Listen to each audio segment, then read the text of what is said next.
Hello, my name is Mary Hunt. I'm a Catholic feminist theologian. I co-direct WATER, the Women's Alliance for Theology, Ethics, and Ritual, a nonprofit organization in Silver Spring, Maryland. WATER supports the 16 Days of Activism, with a special focus on the important role of religion in overcoming violence. In the study and practice of religion, we learn that human beings are capable of the most hideous behaviors toward one another. We're also capable of the most loving and compassionate ways of enjoying this good earth together. Women and children suffer from their vulnerability. Violence against them is one more form of war, complete with collateral damage and post-traumatic stress disorder.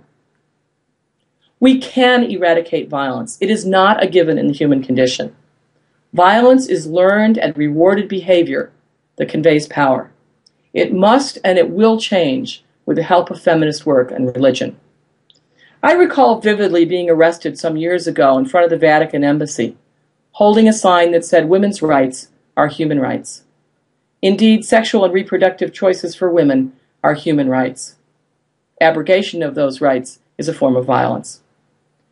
Regrettably, religions have all too often sanctioned or covered up violence.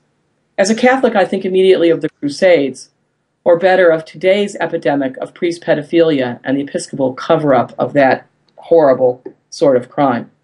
You'll find parallels in your own tradition if you have one. But just as readily as a Catholic, I can think of the Catholic peace movement, the important work against wars that Dorothy Day and her colleagues of the Catholic worker movement carried out for so long. They opened houses of hospitality to feed and to shelter people.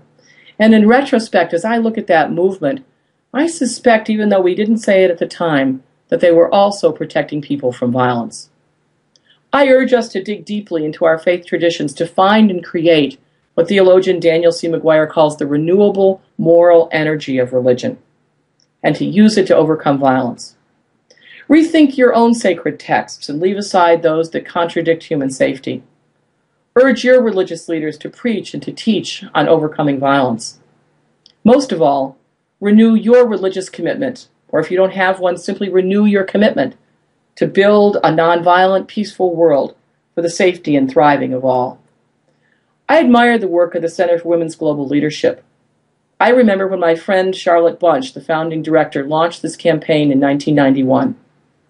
I'm glad to see that it continues under the leadership of my colleague Radhika Balakrishna. But frankly, I only wish we didn't need it.